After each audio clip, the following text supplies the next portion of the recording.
Hello, everybody, and welcome to Let's Learn English Together. आपका बहुत बहुत स्वागत है इस चैनल पर जो Let's Learn Together के नाम से जाना जा रहा है.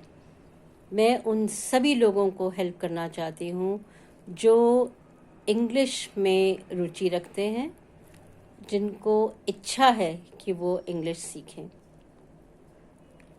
Congratulations, आपने ये एक पहला कदम उठा लिया है. मैं आपको रोज़ कुछ बहुत ही थोड़ी थोड़ी बातें सिखा रही हूँ ताकि आप उसे आसानी से सीख पाएँ. कल मैंने प्रोनाउंसिएशन के बारे में बात करी थी और प्रोनाउंसिएशन या उच्चारण काफ़ी ट्रिकी हो सकता है. कभी कभी ऐसा लगता है कि हमें समझ नहीं आएगा. इसकी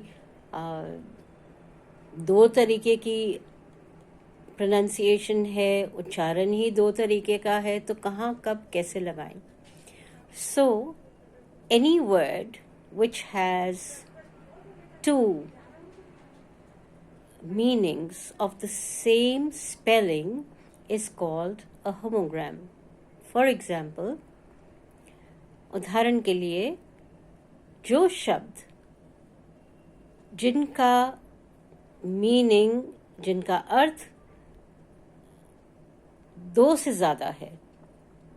सो एग्जाम्पल के लिए फेयर, ये एक बहुत ही आसान सा वर्ड है, लेकिन इसके मीनिंग्स दो हो सकते हैं.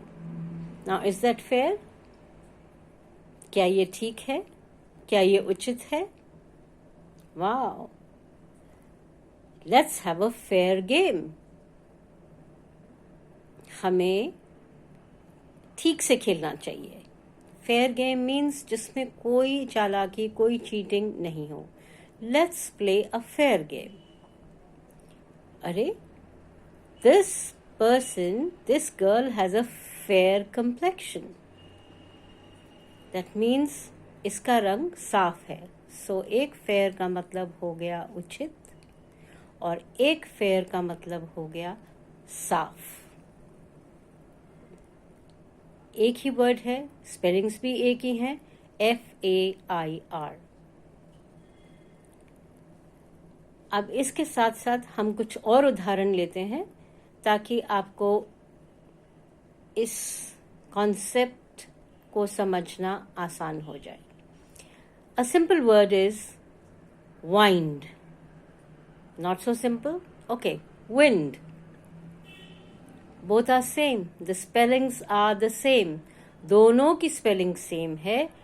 Wind यानी वायु. The wind is blowing. हवा चल रही है. Wind, WIND. We may have to wind up soon. हमें जल्दी खत्म करना होगा. I have to wind my watch.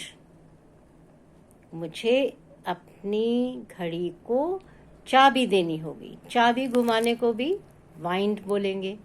So same word, WIND, and which means चाबी घुमाना, and wind up खत्म करना, और wind which means हवा, वायु. है ना इंटरेस्टिंग या शायद कंफ्यूजिंग? लेकिन अब नहीं लगेगा. सो जो हम स्टोरी या पैसेज पढ़ रहे होते हैं, सेंटेंस पढ़ रहे होते हैं, उसके अर्थ से हमें ये मालूम होता है कि हमें इसको यहाँ पे वाइंड बोलना चाहिए या विंड बोलना चाहिए. ये अब आप ध्यान में रखेंगे क्योंकि अब आपको मीनिंग्स पता लग गए हैं. Copy, are you a copy cat? ये सभी जानते हैं. नकलची बंदर, नकल उतारने वाला. Don't copy me. Actually you should. Copy करना मीन्स किसी की नकल करना. अच्छी बात में नकल करना तो बहुत अच्छा है. So no problem. अब अपनी कॉपी में लिखो. मीन्स आपको मालूम है, अपने नोटबुक में लिखो, उसको भी कॉपी बोलते हैं। Make 2 copies of my photo, इसकी 2 कॉपीज बना लीजिए। वर्ड सेम है, स्पेलिंग सेम है, COPY, right. Then another word is skip. Let's skip to the next word, meaning इसको छोड़ देते हैं, इसको स्किप कर देते हैं, इसको मिस कर देते हैं और आगे चलते हैं। इसको स्किप कर दो। We have to read 10 pages, let's skip 3 and 4। 3 और 4 को हम छोड़ देंगे और बाकी के पेज पढ़ लेंगे। Skip. She came skipping to me, I can skip with a rope. Skip करना, जंप करना। सो स्किप के भी 2 मीनिंग हो गए और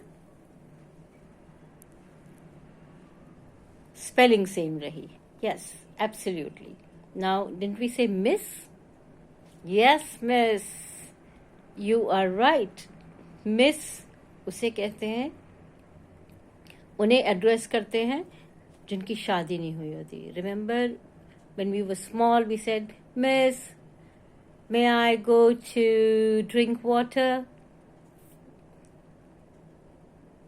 So miss, मैम को भी बोलते हैं, मैडम को बोलते हैं और यंग गर्ल को बोलते हैं। I used to be Miss Sunita once upon a time. और मिस, अरे जिन्होंने आज ये नहीं देखा हमारा सेशन, उन्होंने न जाने क्या क्या मिस कर दिया, राइट? उन्होंने बहुत कुछ लर्न करना मिस कर दिया, मतलब उनसे छूट गया। सो आप याद रखिएगा इस चैनल की नोटिफिकेशन को ऑन करने का। मैं रोज़ आपके साथ 5 से 7 मिनट स्पेंड करती हूँ और कुछ अच्छी अच्छी चीज़ें, नई चीज़ें आपको सिखाने की कोशिश करती हूँ। मुझे अपने कमेंट बॉक्स में ज़रूर बताइएगा कि ये सेशन कैसा चल रहा है और क्या आपको इससे कुछ फ़ायदा हो रहा है, so that I can add something new, ताकि मैं कुछ और नया ऐड कर सकूं। सी यू देन।